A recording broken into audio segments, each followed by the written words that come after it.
Well, the White House has reignited debate over the origins of coronavirus, redirecting the covid.gov website to a page promoting the Trump administration's Wuhan lab leak theory. For more, we are joined by Paul Griffin, Professor of Infectious Diseases and Microbiology at the University of Queensland. Professor Griffin, welcome to the program.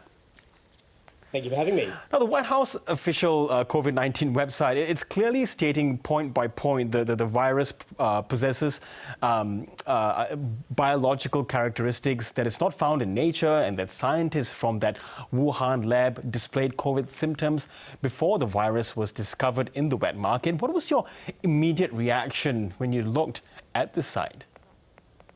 Look, I think it's very unfortunate. A lot of the claims made to support the lab leak theory have been refuted quite convincingly in the past. And a lot of what was said there just isn't backed up by scientific evidence. And there was a CIA reanalysis of some information at the start of the year that similarly just wasn't backed up by scientific evidence. So I don't think anything's substantially changed as to what we think happened here. We don't know for sure, but it probably is not a lab leak. And taking down useful websites with COVID information to replace them with information that's already largely been refuted, I think puts us in a very precarious position for managing COVID moving forward. So as a scientist, when you look at these points that are made, and we've just seen the document there, do any of the arguments put forward by the White House be proven solid at all?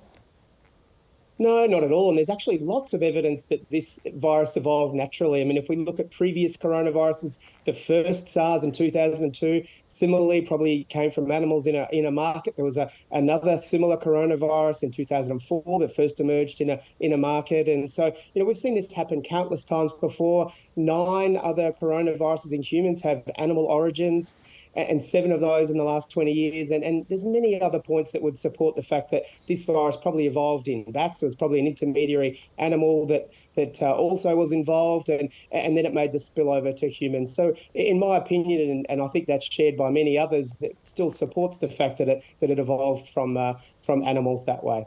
And do you think, as far as COVID-19 is concerned, that the evidence, of its origins would have a solid conclusion? I know there are scientists out there that also may have some doubts about its origins.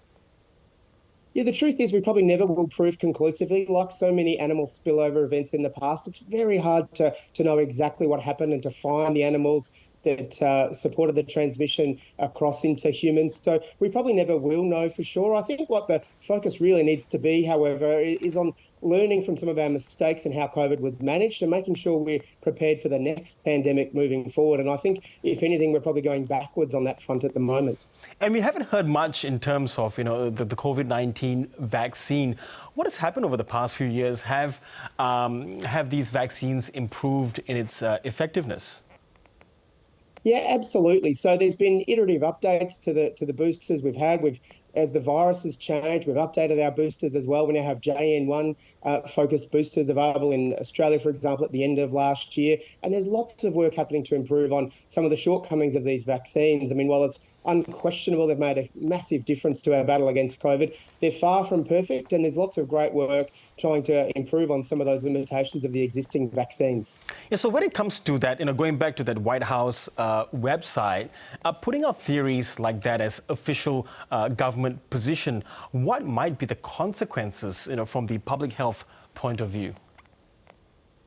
I think there are many. I think it potentially undermines faith in scientific evidence, in health information. It makes it harder for people to find the information they might need to look after themselves now, but also I think makes us much more challenging in terms of how we're going to combat COVID moving forward, but also the next pandemic. So, I think if we were to have another pandemic today, another new virus that caused a similar problem, or even one of a much lower magnitude, I think it would be very challenging in terms of the misinformation and the inability to get reliable information out there. So, as I mentioned, I think we're in a much worse position now than we were perhaps even before COVID began. Yes, and so in that respect, do you expect health authorities here or elsewhere outside of the US, including the federal government, to respond to what's been put out by the White House?